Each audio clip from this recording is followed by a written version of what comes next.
Hi guys, this is Alea Jan and welcome back to my YouTube channel. So for today's video, ano nga ba yung gagawin mo sa unang araw mo sa trabaho? So bilisan ko lang to kasi yung amo ko pa uwi na. Time check, 11:20 na ng gabi. So umalis yung amo ko kanina alas 7 ng gabi. Sabi niya sa akin, late na siya mauwi kasi nga nag-gym silang dalawa mag-asawa. Bale yung anak is iniwan sa akin. So pinatulog ko na yung bata alas 8. So, kanina pa ako nagsi-cellphone, ganyan-ganyan. Tapos ko na din yung gawain ko. Sabi niya, at gawin ko na daw yung mga routine ko ngayon sa mukha ko. Kasi nga, pagbalik nila, matutulog na ako kasi late na. Sabi niya na nga kanina, kaya pinaligo niya na ako kanina, hapon pa lang. Sabi niya, maligo ka na. Kasi mamaya, hindi mo na yun magawa, malate na tayo, sabi niya.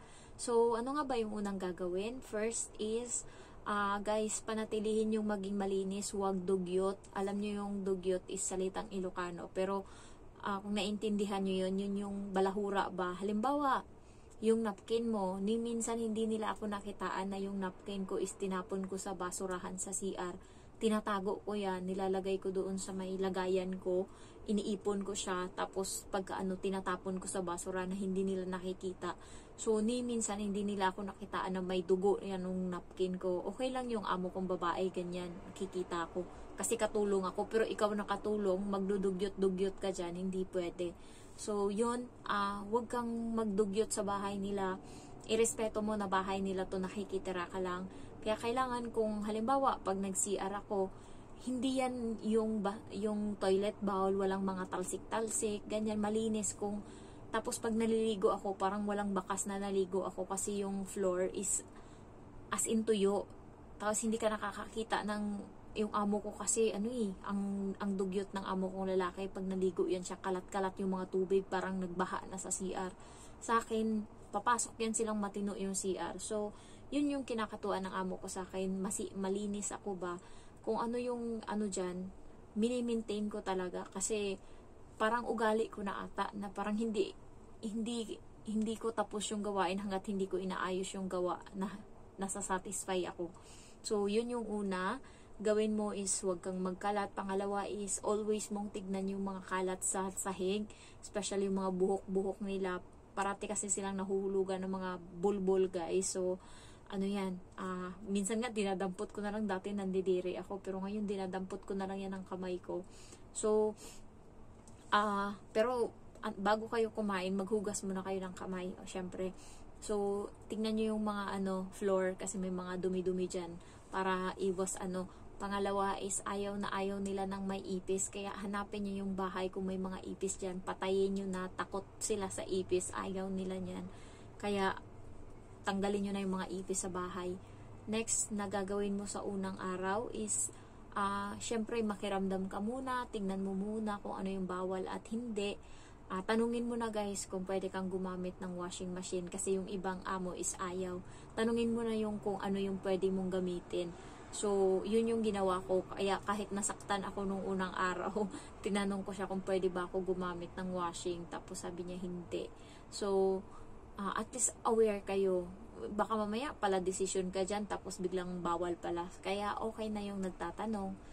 Okay na yun. So, pangalawa is, yun nga, tanungin nyo din kung pwede kayong makakonect ng wifi. Ayan. So, kung pinayagan kayo, ibig sabihin, mabait yung amo nyo. Huwag kayong mangialam ng mga gamit nila, especially huwag kayong magbasag sa unang araw. Dahan-dahan kayo sa pagkilos, especially sa paghugas ng mga plato. Ando na yung kinakabahan tayo, natataranta, pero focus pa din kasi nga unang araw mo yun and may mga pamahiin yung ibang mga Chinese na kapag nabasag-basag, ayaw nila niyan. Yung ibang amo na makatatlong basag ka lang is pinapalayas ka na nila. So, awa ng Diyos, guys, umabot na ng 7 months. Ako nagtatrabaho dito nang hindi ako nakabasag ng gamit. So, last nakabasag ako is 11 months ako noon. And, ayun, nabasag ko yung pitchel namin. So, sabi ko sa sarili ko, kasi nga, nahiya ako noon bumili yung amo ko ng panibagong pitchel. Hindi naman niya ako pinag-charge kahit na nakabasag din ako nung mahamahalin nila na, alam niyo yung Lake Rosette, yung pinakamahal yun. Meron kami nung pot noon, yung parang maliit lang. Sabi ng amo ko, ingatan mo yan kasi mahal. Pagtingin ko sa pera natin is umaabot siya ng mga nasa 40,000 pesos yung malaki. So, yun yung kung napansin nyo sa vlog ni Ibana, na meron siyang mga collection yan and naka-display lang siya, hindi niya ginagamit. Dito sa Hong Kong, ginagamit siya. Galing pa tong US yung mga gamit namin. So, Le Creuset yung brand, kaya iniingat-ingatan ko. Yun nga, nabasag ko yung isang tasa ng amo kong lalaki, bago pa naman yun. Tapos, ayun, sabi ko lang sorry. Hindi naman nag-ano yung amo kong babae, pero sinumbong niya sa lalaki na nabasag ko. So, inano ko na din, sinabi ko sa lalaki na, sir, nabasag ko yung ano mo. Sabi niya, okay lang. Tapos yung bata, nalaman ko, alam na ng bata na nakabasag ako. Sabi niya, ikaw nga, nakabasag ka nung bago ako nag-away kami dalawa. Sabi ko, bakit? Sinadya ko ba yun? So, ayun guys, ingat kayo sa pag ganyan-ganyan. Pangalawa is, focus kayo sa bata kapag pinaalagaan sa inyo yung bata. Tanungin nyo din yung amo nyo kung ano ba yung i-priority mo. Halimbawa, kung may trabaho ka, tapos biglang yung bata is nandyan, ano ba yung dapat unahin? Kasi ako guys, nung bago ako, ang akala ko is trabaho lang ako ng trabaho. So, nahihiya ako kapag wala akong trabaho kasi nilalaro ko yung bata. Yun, nagalit yung amo ko sa akin kasi nga, unahin ko daw yung bata kaysa sa trabaho. Kaya kayo, tanungin yung amo nyo nung ganyan. Next is, sa mga pagkain sa ref, ayan, anuhin nyo na din kung sa inyo or hindi. Kung meron ba kayong karapatan dyan sa loob ng ref sa mga gamit nila or sa mga pagkain nila, anuhin nyo na din. Tignan nyo, mapagmatsyag kayo.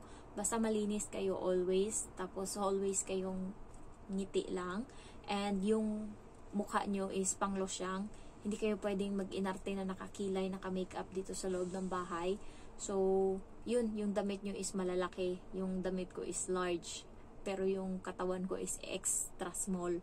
So, large yung damit na gamit ko. And yung buhok ko is ganyan lang. Losyang-losyang lang. Wala akong pakialam. Kasi nga, para hindi ka mapag-initan. So, ayun lang. Laruin mo lang yung bata. Kasi nga, mas gusto nila yung bata yung focus. And yun, sa pagluluto, galingan nyo. Makinig kayo. And magdala kayo ng ballpen and papel pag sa unang araw. Magsulat kayo. Kasi the more na nakikita ng amo nyo na porsigido kayong matuto, the more na matutuwa siya sa inyo. And guys, lahat ng amo dito sa Hong Kong, andun yung pinaka-worst na ugali. Pero matitimpla mo yan. Sa una lang yan, hindi matino yung ugali. Pero the more na nakukuha nyo yung loob niya, the more na hindi na yan siya mahigpit. Sa una talaga mahigpit. Kaya bawal mo na mag-cellphone sa unang araw. Iwan nyo yung cellphone sa loob ng kwarto. Ayan. And then, wag mo na kayong umupo-upo. So, kapag wala kayong trabaho, maghanap kayo muna ng kakalikutin dyan. So, ayun, makaka-adjust din kayo niyan. Pero sa unang araw, pagod-pagod talaga ako kasi nga, hindi ako umupo. So, parang buong araw akong nakatayo. Sanay ako sa Manila na nakatayo, pero pagdating dito sa Hong Kong, andun yung nakatayo ka, nagtatrabaho, mahirap siya guys. Kaya, sabi ko sa inyo, tatagan nyo yung loob nyo. Pray lang kayo always. And, ayun, Diyos ko, pauwi na yung amo ko. Gusto ko pang magchika kasi 8 minutes pa lang. Basta, ano lang, smile lang kayo, greet nyo lang sila. And then, huwag kayong masyadong matanong ha, kung ano yung, ilang kayo magkapatid, ano trabaho nyo, bawal yan. Kung ganyan, bawal yan. May na-terminate dahil dyan. So, lumipat yung amo niya ng bahay kasi tinanong niya kung ano trabaho ng amo niya. So, akala niya nung una, ano lang, ngumingiti-ngiti lang yung amo niyang babae. So, akala niya, okay lang, tanong lang siya ng tanong. Tapos, biglang pagkagabi na sinabi sa kanya na mag-break ka na ng contract. Anyan, lilipat na kami ng bahay kasi parang ano daw, nakakaduda daw yung tanong ng tanong nung katulong, sabing ganun. Parang yung safety daw nila is alanganin na.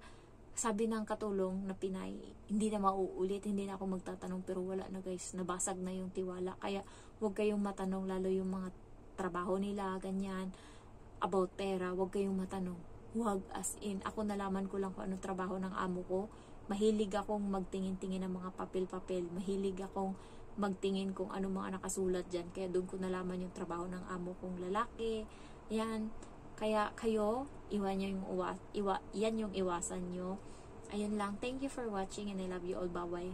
Baway ako sunod ha. Kasi nga pauwi na yung amo ko. Baka nag-text na sa akin pauwi na siya. Thank you.